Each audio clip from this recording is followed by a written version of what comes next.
Hello, and welcome back to Retrieving Sanity with your podcast host Keegan. And this is your podcast for all mental health, addiction, recovery issues, and topics. And today we have a very special guest, Tenya Eickenberg. I said that right, correct? Yep. Tenya Eickenberg. Eickenberg. So close. Sorry about that.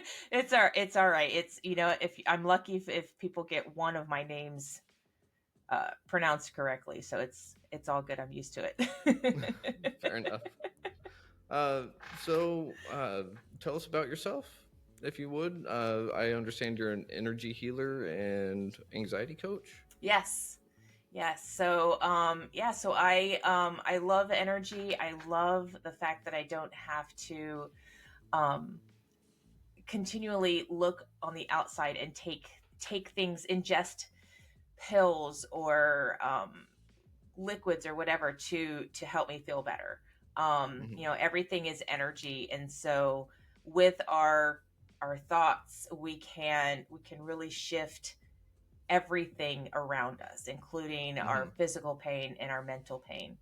And I came into it when I was at my probably my deepest depression for me, and my anxiety was considerably getting higher and higher. And you can have both at the same time. A lot of people think that typically you have one or the other, but a lot of times anxiety will cause depression, or depression will lead into anxiety. And this was at the start of COVID as well. Now, I was lucky enough that I was able to continue to keep working, so I didn't have the anxiety of like not having a job or anything like that. It was just, it also kind of came together in the fact that my twins were 18 and they were leaving the home. My oldest was graduating college. My husband was graduating college. We were buying a new home. It was just, there was a whole lot of stuff going on all at the same time. And then when all of that kind of simmered down and I had nothing to keep me busy, I had nothing to distract my feelings and stuff that were going on that I was ignoring. They were like, "Oh, hey, hi, remember us? Yeah, we're still here. Yeah, can you work with us now? Can we talk?" And I was just like, "Okay, what am I gonna do?" And I took the traditional routes of therapy and medication because at that time that's all I knew. I had gone through probably 3 or 4 cycles of getting on medication, seeing a talk therapist, feeling like I wasn't getting what I wanted, and so I'd stop and I'd look for something else to self-medicate. And it finally, I think my diagnosis of an autoimmune disease kind of started me on that track of trying to do things a little more natural. But in the process, I went on medication. I went to go and see a therapist. And after about 6 to 8 weeks, I was just, all of my feelings were numb. I didn't feel sad. I didn't have anxiety, but I wasn't happy either. I was just numb.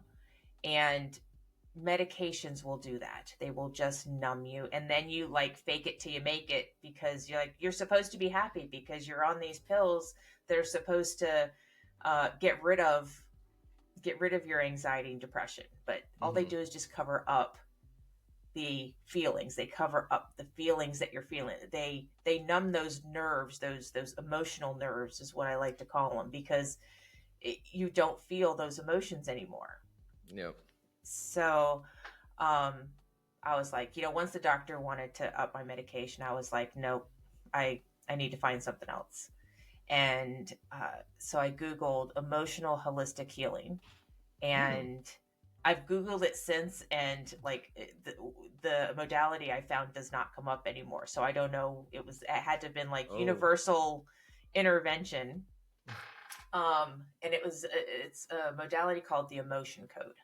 Oh, okay. So I don't know if you've heard of it. I have not. Yeah, so it's a modality created by Dr. Bradley Nelson. He's a retired chiropractor, and he Okay. would use muscle testing in his practice to test for supplements. And a lot of doctors and chiropractors and naturopaths will use muscle testing, which is using the body's um, muscle tension Mm-hmm. to ask questions about what it is that your body desires. Yeah. So, you could do that with food. There's lots of different ways to muscle test. So, if you guys want to learn more about that, absolutely YouTube it, because there's tons of different ways and it's so helpful. But he created this modality from dreams and other things that he was getting. Like, we all get these intuition hits. Mm-hmm. And he was sensing that some of his patients were not getting better because they had these trapped emotions within their body. And if you have read The Body Keeps the Score, it kind of talks about how emotional trauma can eat away at your physical body because you're just holding on to it. Yep. So I was like, okay. I was a little skeptical at first. The most energy healing I had done at that point was maybe some meditation and acupuncture.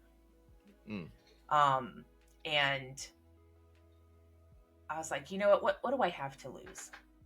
Like, I've tried it. I've tried everything else. Like, what else do I have to lose? So I did a couple sessions and I was just like, this is weird, but it might work. Like, this is interesting that somebody else can tap into my subconscious and say, okay, you have a trapped emotion of neglect at age 4. No. And we're gonna release that. And I was like, okay. And you just take a magnet and they're like swiping over their head over the governing meridian to release this trapped emotion. And by the end of the session, I was like, I can feel a difference. Was it the placebo effect? Maybe, but placebo effect works. Yes, it does. Right? That's been proven that that does work. So I was like, okay, let me try it again. So I signed up with another practitioner, and because it was COVID, they started doing like webinars and the conferences online because nobody was, going in for in-person conferences anymore. Yeah. And so I signed up to join in the virtual conference to learn more about it so that I could understand what is going on? Like, how is this, and I learned that energy is just emotions in movement. Energy is just things just moving around in your body. And like, I remember learning in school, we're all energy. Right. So it's like, okay, so if I'm energy, my computer's energy, can my emotions be energy? Yeah. And it's like, well, I can't say no because I really don't know. So, because you sign up for the conference, like, okay, they sell you the certification at the end. You sign up for the certification, you save $100. And I was like, okay, I'll learn how to do this for myself because I'm the type of person that I love to learn how to do things for myself so that I have a better understanding. Yeah. And so with the certification, you have to practice on, I think it was like 30 people, or 10 people, and you had to do 3 sessions on each or something like that. So I was going through these sessions, learning how to do it, doing it on myself. And then I signed up for their second level. I was like, because you hear all of the chatter of like, oh, you can release trapped emotions. But did you know that the second certification, you can realign your chakras and release energetic, the toxins like metal toxins and, snake bite venom and all this other stuff. And I'm just like, at this point, I'm just like, I'm all in. I'm like, I'm YouTubing everything and reading everything I can read about the emotion code and energy work and all this. And I'm like, well, if just releasing trapped emotions can make me feel as good as I'm feeling now, well, what can the second level do? So I went ahead and signed up for that too. I was just like, just give it all to me. Mm-hmm. And so within 3 months of learning the emotion code and the body code, I had healed from my anxiety and depression about 80%.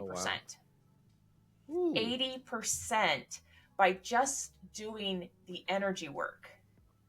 Wow. That's And big. it was huge because it was the most improvement I had seen in my mental health. And I was see, so this was 2020, so I was 44 at the time, when 43, something like that, when I got into it. And there were times after I did energy healing sessions where I was like, I haven't felt this good for as long as I can remember.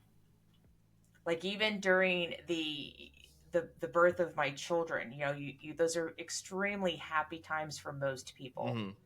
And mine were filled with anxiety and worry because, well, the first one, I was 19. I was like, how am I going to be a mom at 19, 20 years old? And then the second time I was pregnant with twins, and it's like, okay, so you think one is preparing you, and then you get dealt a double dose, and you're like, it's a whole different ball game than what you're used to. You're not even used to it at that point. Right.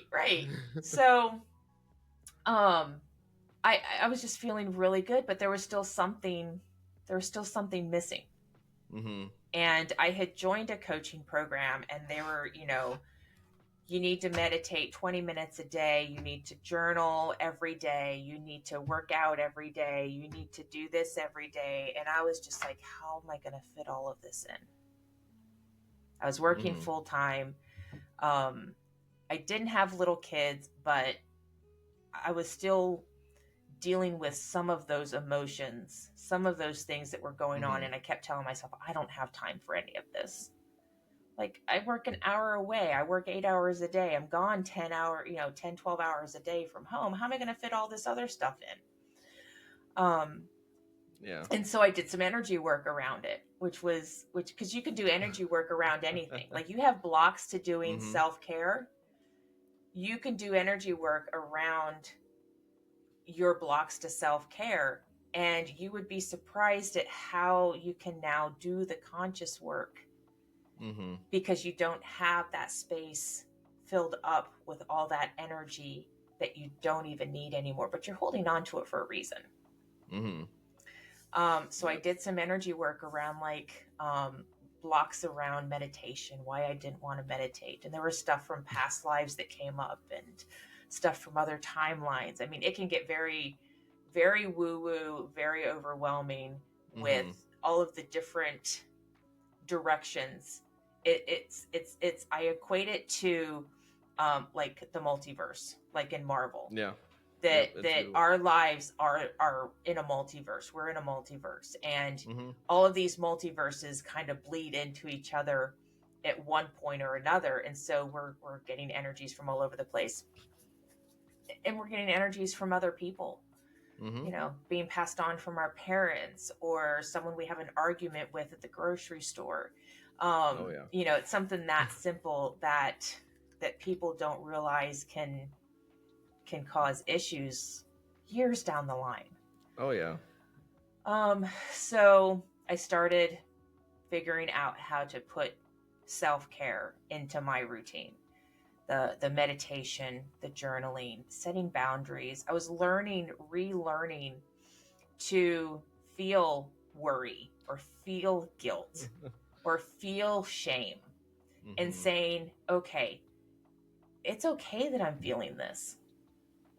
It's okay that I'm feeling shame around looking at myself in the mirror, like shame about my body. It's okay that I'm feeling that, but why am I feeling it? Yep. Why? What? Right? Why am I feeling shame against this beautiful thing standing in front of the mirror? And when I did energy work around it, it was that there was a belief that I would never be sexy enough, or I would never be skinny enough. And go ahead. I was just going to say, and that enough, is that for you or for someone else? Right. Whose stuff did I take on that was saying I wasn't enough? And when you sit with it, you start to think, well, gosh, 17 magazine, when I was looking at 17 magazine when I was 14, 15 years old, with these beautiful teenage girls on the cover in bikinis, and they're like a size 1, and you're sitting on your bed and you're like a size 12, and you're like, I'm never going to get there. And then 20 years later, you're still, I'm never going to get there. Yep. And that's just one of those things that kind of what you're talking about. We have all these outside things influencing us, and we don't even know it. Right.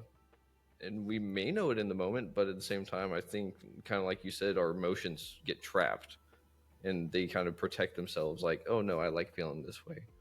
Yeah, it's absolutely protection, because you don't want to get hurt. And so you hold on to them. You build up this wall.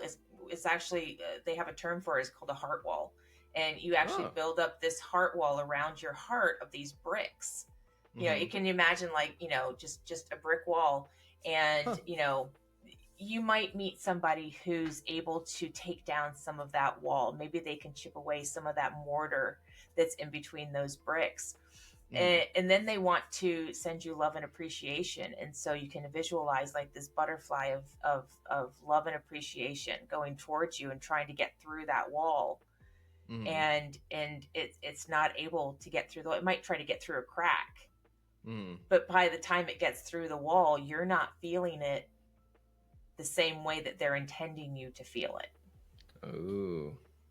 And then if they have a heart wall, right, once they start sending that love out, it may not actually leave them the way they're initially intending it to leave them. It's kind of like a distortion filter going out or in. Right. Weird. Yeah. So when people are having relationship problems, and they're like, you are just not listening to me. Like you're not listening to me. It's not that they're not listening to them. It's just that everything's being distorted because of their own crap. That makes a lot more sense. So when you can look at other people and go, okay, so they're getting mad because I didn't know what they were thinking. But it's not necessarily that they didn't know. Well, you didn't know what they were thinking, or they didn't know what you were thinking. It's that they have these expectations, and in their mind, they've told you those expectations. Yeah. Through either their actions or their thoughts, but they've never actually said it with their words. And if they had, you might hear, okay, so an example would be, your husband comes home and you tell him, hey, thank you so much for working so hard. Thank you for doing everything you can so that we can have food on the table and a roof over our heads. And he's standing there listening, and he's taking it all in. But what he's hearing is, hey, thank you so much for coming home. I love you. Can you take the trash out? Yeah. He's missing words that you're saying. And all he's hearing is, oh God, I'm so glad you're home. Thank you so much for being home, but can you take the trash out?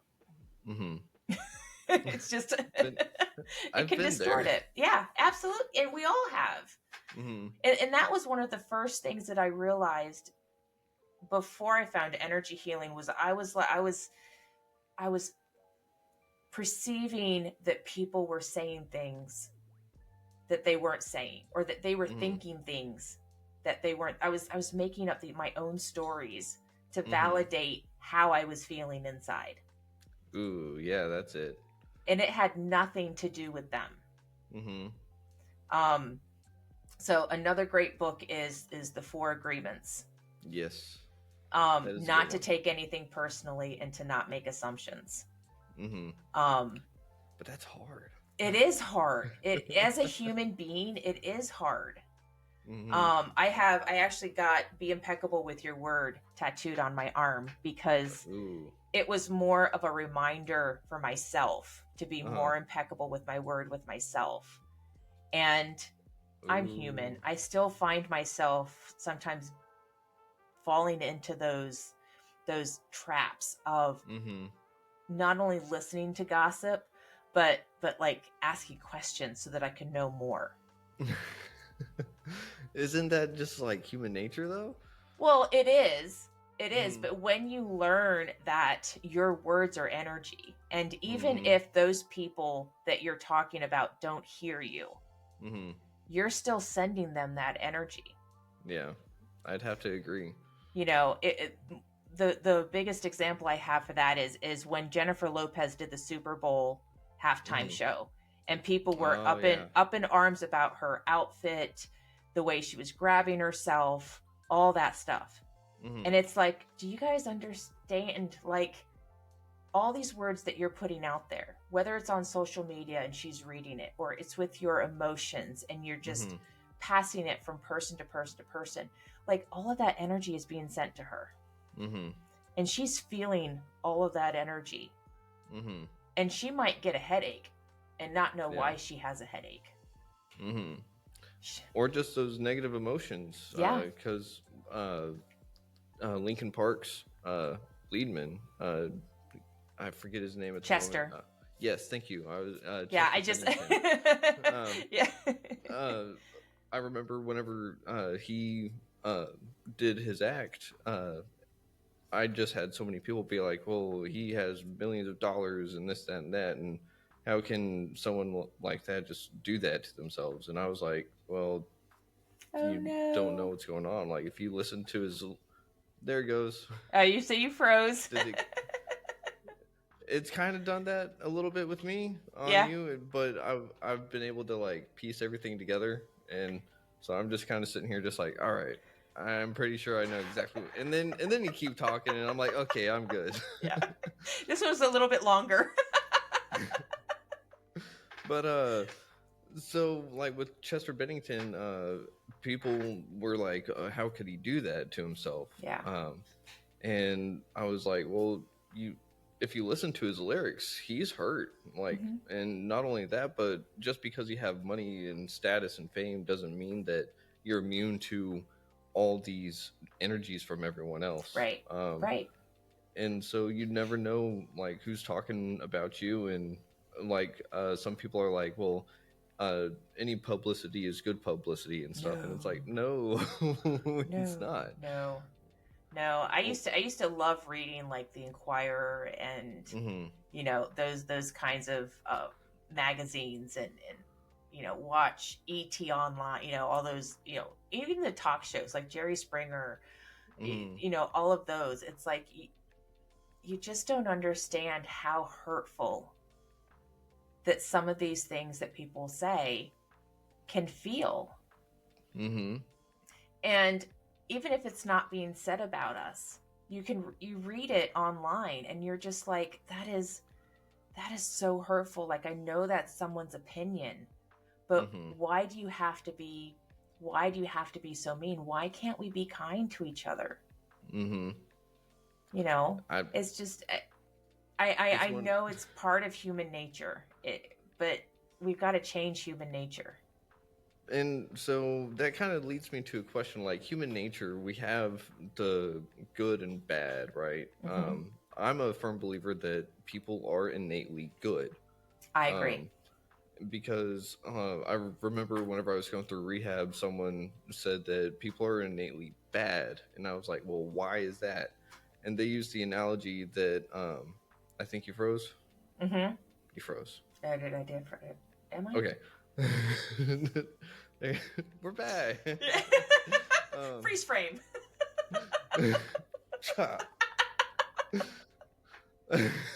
But they had used the analogy that whenever a little kid eats a cookie from the cookie jar and they have crumbs on their face, and you ask them, "Did you eat the cookie?" and they say no, and like, where did they learn to lie? Like, did you teach them Parents. how to lie?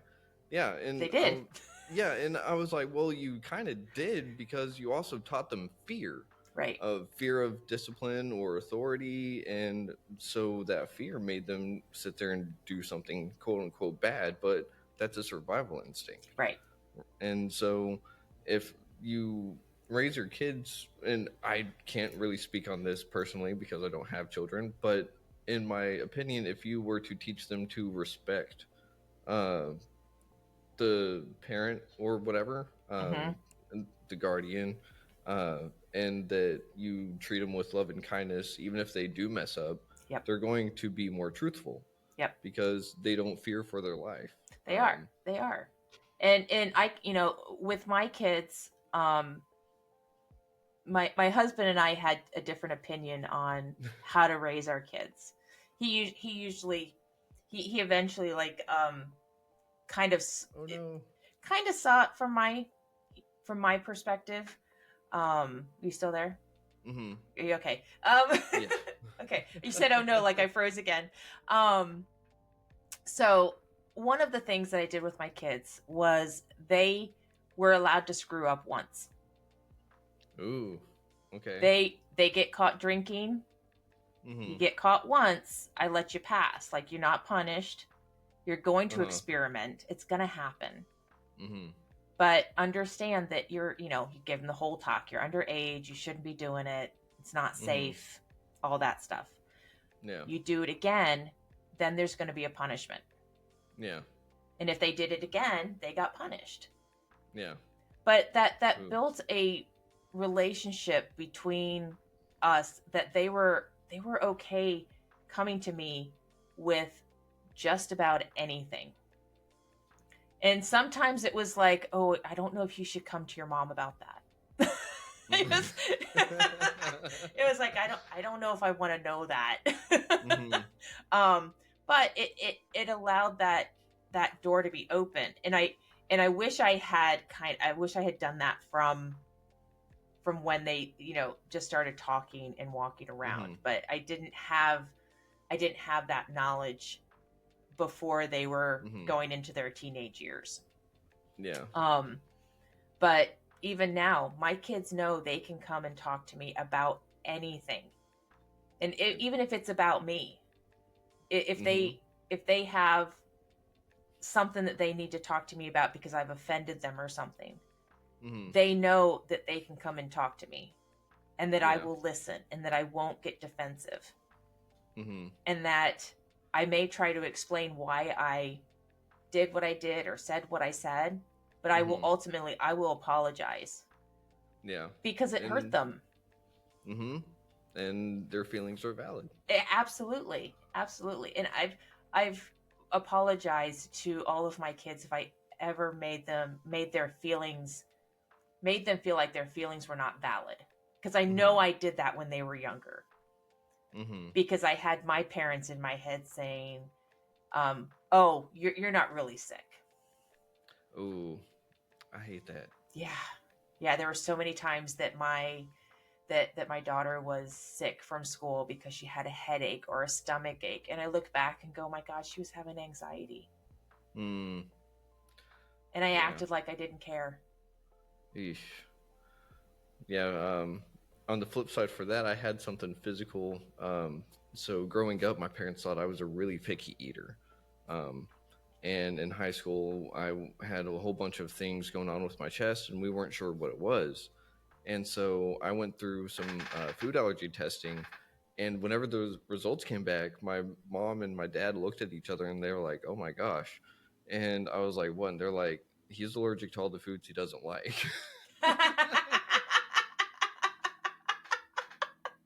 And they were like, "We are so sorry." Yeah, yeah. My husband likes to tell a story that his mom told him that he cried for the first 9 months of his life, Mm. and they would give him orange juice every day, and it turns out that he was allergic to Oh, orange he's juice. allergic to orange juice. So Yeah, he was Yeah. allergic to orange juice, and yeah, she's like, I'm so sorry that we tried to Oh, poison you. you cut out.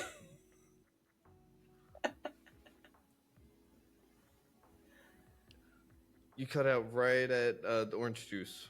So He's allergic to orange juice? yes. So my husband was allergic to orange Okay. juice, and my mother-in-law was giving it to him every day for 9 months, Dude. and couldn't understand Yeah. why he was crying all the time. Mm-hmm. And that's one thing too, is people are always like, well, if you're allergic, you're going to die of Right. anaphylaxis. And I'm like, that's not how allergies necessarily work, because mine will mess, like, I used to love watermelon, but I would always end up hurting afterwards. And I mean, debilitating pain. And so one day my brain just went, I eat this, I'm going to hurt. And so Right. I'm not going to eat it. And then that's whenever I was just like, all right, like anything that makes me feel funny, I'm not going to eat. And that's whenever I turned into the picky eater. And years down the road, turns out I'm allergic to everything. So like all nuts, all melons, shellfish, and the list goes on. And the allergies are varying in strength and all that. So Yeah. like, and it's weird because some days I can have a little bit of this, or I can't have it at all. Yep. And so it's kind of like I'm just going to roll the dice on some days. Like, is my stomach going to kill me or not? And like, I don't know. We'll find out. So that's something that energy healing can help with. Really? Energy healing can help with everything. It's just a matter of how deep does the energy go. Ooh. And how many sessions will it take to fix it, to get rid of it? You know, when I was learning energy healing to get rid of my anxiety and depression, it took me 3 or 4 months to be about 80%. And then I had to start doing the conscious work of the self-care. Goes the same for everything else, right? So I've harmonized my body with wheat and dairy. So I no longer have digestive issues with having wheat and dairy like I used to. Wow. But it took me sorry. it took me about 2 years of bi-weekly, because I didn't work on it all the time, of bi-weekly sessions to heal my digestive system enough so that I was harmonized. And I had other practitioners working on it, because you can't always just work on yourself. So it took about 2 years to get to the point where my body is harmonized enough that I don't have digestive issues from those things anymore. And that's crazy. So I was just going to say an analogy I've always thought of doing energy work with yourself is kind of like filling a glass of water with more dirty water. Like, you can't really do it that way. What, energy work on yourself? No, Yeah. actually you can, but sometimes there are things that your ego won't let you reveal to work on. And so somebody else sometimes has, and this is where it comes into like when we came into our human existence. I don't know what your belief is on like coming into a human existence, where our souls come from, but you kind of sign a plan or a contract as to what you're going to do in your life. And sometimes you have to have these other people come in because you signed a contract saying, you know what, you're going to help me, because by you helping me, you help them grow. So you can heal yourself from anything. But when you have a team of people to help you, whether it's one time or one session a week for 16 weeks or whatever, you can do it. Like, you can heal yourself. I healed myself pretty much, except for maybe 3 or 4 sessions. I healed myself from my anxiety and depression within 6 months. That is way too cool, though. Now, I had to find the modality. I had to learn the modality. I had to go and see a couple people to show me what the modality could do. I needed a coach to show me how to meditate. I needed someone to tell me, hey, you need to journal. So I had that team Mm-hmm. of people that came in to help me heal in other ways so that I could do some of the work on myself. So Oh. that dirty water that might be being dumped into that cup is other stuff that maybe some people need to heal. Oh, that's a really good way to look at it. I love that. So work on Huh. yourself, but when you get to the point where you're like, I don't know what else there is. Whenever you hit a wall, Whenever you go hit a find help. wall, that's when you say, "Hey, I think I need some help with this. Can you help Mm. unlock what else it is?" Uh-huh. Um, And see, that's just really cool. And one of the things I've heard in one of my recovery rooms is self can't reveal self to self. And I think that that would kind of go along that same line. Like you hit that wall, right, someone else right. has to go behind it and be like, "Oh, hey, that's what is there," and then it's kind of like getting an intel report. Right, right. Well, sometimes there's also what we call fail safes. There's Okay. there's things that are hidden, or there's things that are that you signed a contract to say, "Hey, I'm gonna take this on." Oh. But you also in the small print say, "But if it's ever found, we can let it go." Huh. So that's What? yeah. You should seriously sign. I'll give you a complimentary session when outside of the podcast so that you can experience and because it can. There have been practitioners who have come up with other modalities that work so Hmm. well with muscle testing so that you can tap Hmm. into your subconscious and find what it is that is at the root of whatever's going on. And just having that ability to look at ourselves in an easy and quick way. Hmm. Healing doesn't have to take a long time.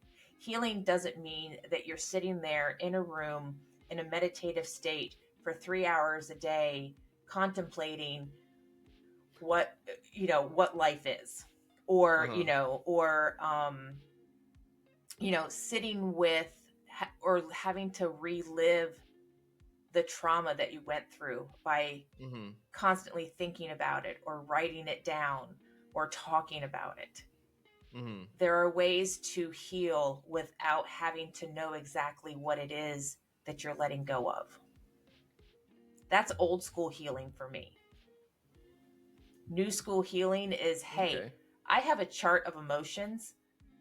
What emotion Uh-huh. is most important to release right now? And I can muscle test through the Ooh. chart very quickly and go, oh, I need to release anxiety. Okay. Do I need to know what age that's from? I do. Mm. Okay. Okay. So what age was that from? Okay, great. Do I need to know anything else about it? No. I can just get rid of it, and I get rid Huh. of it. That is But way too cool. it is. But the key is And to I know you is make it sound simple, yeah. but it's really not. Well, I mean, Or is it more simple? once you learn how to do it, it can be simple. But the harder part Hmm. is doing the conscious work after. Is saying, okay, so Oh. I trapped this emotion of anxiety, and you Hmm. feel anxiety the next day. Are you going to push it away, or are you going to say, okay, what am I worried about? What Ah. story am I telling myself? Because if you don't learn to do the conscious work, if you don't learn to Hmm. feel your feelings, to set your energetic boundaries, to speak up when you don't want to do something, Hmm. you're going to continue in the same pattern. You're going to continue to trap emotions or trap new beliefs, take on other people's energies. If you don't do Hmm. the conscious work to protect yourself going forward, you're going to stay in the same place. You're going to keep having to clear things. Gotcha. So it's kind of like if you the things you ignore end up controlling you Right, a little bit. right. So if you do the energy work to release all those energies, you should be doing Hmm. the work so that you can control your thoughts and not the other way around. Gotcha. So let's go back to that glass of water. Mm-hmm. You pour cleaner water into it, and you got clean water. But whenever you just have water that sits there, it stagnates and it's Right. not good. Yep. So it's kind of like you need to turn the faucet on, or maybe like Yeah. let it drip in the winter. Yeah. Like You got to move. You got to, Mhm. energy has to move. So you have to move in some way, whether it's moving your knowledge, moving your Mhm. body, moving your spiritual self. There has to be movement, or else you do get stagnation. Yeah. And that's when the And mosquitoes come in. You don't want mosquitoes. exactly, no one likes malaria. Right? So would you say that being mindful is one of the like mental exercises you do every day? Yes. Um, and I know myself personally, being mindful can really suck sometimes It can. because I'm sitting there and whenever I catch myself in an old cycle or an old thing, I sit there and I go, well, why is this? And then I try to move forward sometimes, and then every now and again I get lazy and it's like, yeah, I'm just gonna let it hit. You, well, it's because you're attached to that. You're anchored to it. Mm-hmm. So release the attachment to it. Gotcha. So it's not necessarily something that is, yeah, it's there's an attachment to whatever it is that keeps coming up. Okay. So ask yourself, why are you attached? Why are you attached to this feeling? Why are you attached to this memory? What is it that this feeling gives you? And it could be, so one of the things that I struggled with was getting healthy. And it has been kind of a constant thing that I've been working on for the last 4 years. I was finally able to quit smoking. I'm working on eating healthy, exercising, but I had this fear of getting healthy. And I was like, why do I have this fear of getting healthy? And when I kept asking myself, I was like, and then sometimes I would push it away. I was just like, that's not why. That's not why. And it really came down to, well, if I get healthy, will those around me who are not getting healthy with me still want to be my friends? Oh, I gotcha. Because I had this truth that I had taken on, that a coach had said that if you want to be a millionaire, you need to surround yourself with millionaires. Yep. If you want to be healthy, you need to surround yourself with people who are healthy. Yep. And it's like, okay, but if I do that, I'm going to lose all the people around me because they're not doing what I think healthy should be. Ooh. So my perspective of what healthy should be was the perspective of all of the fitness gurus, the, Biggest Loser trainers, those, right? That is what I saw as healthy.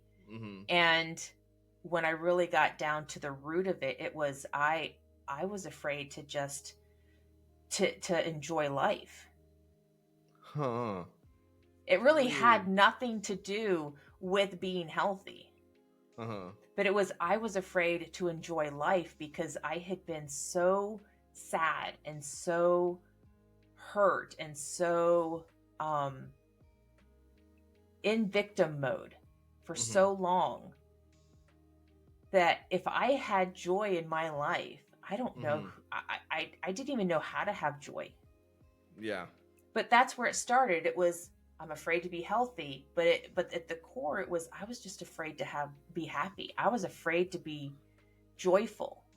I was afraid to just love life because everyone around me was always complaining about how horrible their life was. So next time you're feeling that feeling, just ask yourself, just keep asking yourself, why am I anchored to this? What do I get out of still having this? Do I still get attention from people by having this? Do I get, do I get whatever love I get from it? right? If you're feeling that way and you tell somebody and they're like, "Oh, I'm so sorry," and they give you a hug, it's like, "Oh, well, that validated, that gave me what I was looking for." So ask for tough love. No. Don't ask for tough love. Just unanchor yourself from the feeling. Yeah. Just say, "Okay, I'm having this feeling. I acknowledge that I'm having it. It's really not serving me right now. Yeah. Thank it for coming in." Mm-hmm. And then just say, "You know what? I'm okay with letting you go." And you may have to do that several times. But that's why mindset work works. It does work. Reframing your thoughts does work. But when you put energy healing behind it, it catapults it. It allows you to shift that mindset much quicker because you now have the space to put in new good stuff. Yeah. Because you can't fill something that's already full. Right. Reminds me a lot of the book Constructive Wallowing. I haven't read that one. It's really good. It actually changed my life for the better because it taught me how to feel my emotions. After a decade of thinking I knew what emotions were, or rather being numb. Right. And so it, like, I internalized that book. And they go through, Tina Gilbertson writes out the truth technique. Tell yourself the situation, realize what you're feeling, uncover self-criticism, try to understand yourself, and then have the feeling. And so the first time I did that, I was like, this is weird. It doesn't make sense. And then my therapist walked me through it, and I was like, oh. Yeah. And it sounds almost exactly like what you were talking about. Like, because for me, I found a lot of my fears were actually fear of success. And like, I was always like, I'm afraid of failing. And then it's like, no, I'm afraid of actually being successful for once. Right. But in the book, she talks about you have to let go of the negative emotions. You have to like hold on to them and like tell them like, hey, I feel you. You feel it all the way out, and then it'll go away. Like once you acknowledge it and stuff. And at first, I didn't really. It made sense, and then it didn't make sense, and then the more I've worked with it, and the more it makes a whole lot of sense. Yeah. And it just got easier and easier. But I guess I still need to ask more questions of why. Possibly. So maybe instead of truth, it needs to be like truth. Why? Right. Why is there a story behind what you're feeling? And what is the story? And what does it serve? Yeah. I'm going to have to take all that to heart and really just, man, I'm excited to see where it goes for me. And I know anyone and everyone that's listening to this is going to come away with something fantastic. And I wonder how many people are actually going to sit there on their drive or just listening at home and just going to be like, oh, hey, that's it. And just like how many epiphanies are going to be happening. Right. And and I just want to say that when they're learning, when they're sitting with their negative emotions, make sure you sit with the positive ones too. Yep. Because, oh my gosh, when you feel joy and you're like, okay, give me a minute. I want to sit with this for a minute. Oh my God. Like it's euphoric. It can really, joy and happiness and glee can really become euphoric if you allow yourself to just sit in it.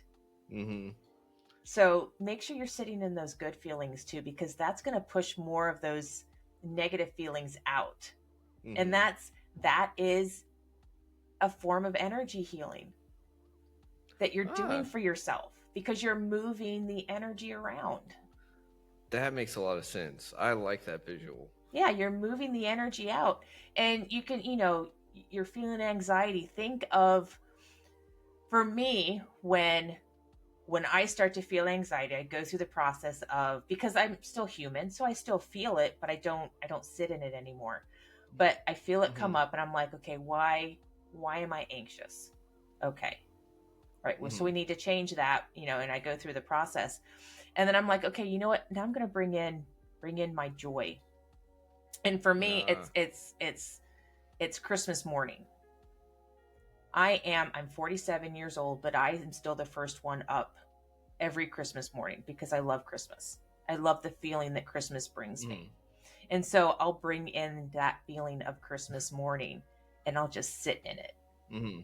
And I can it's for me, it's euphoric. Like it's just, but learn to sit in those good feelings because you're going to want to sit in them all the time. Mm-hmm. Once you really start to feel what they feel like. Yeah. And it's just going to keep moving all of that negative energy out. That's really good to know in practice. Yeah. Because I know for myself, sometimes that negative feeling is addictive.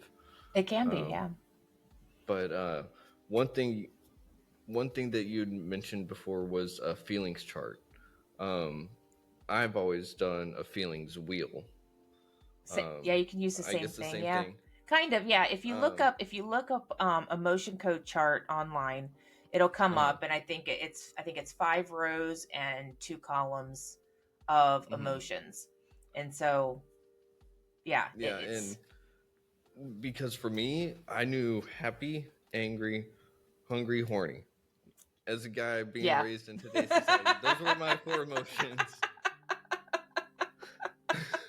I didn't know that there was a plethora Yeah. of emotions, Yep. and each one has its own unique feeling, and it changed my life being able to go, this is actually the feeling. Yeah. It's not just happy, it's Right. glee, it's joy, Right. it's surprise.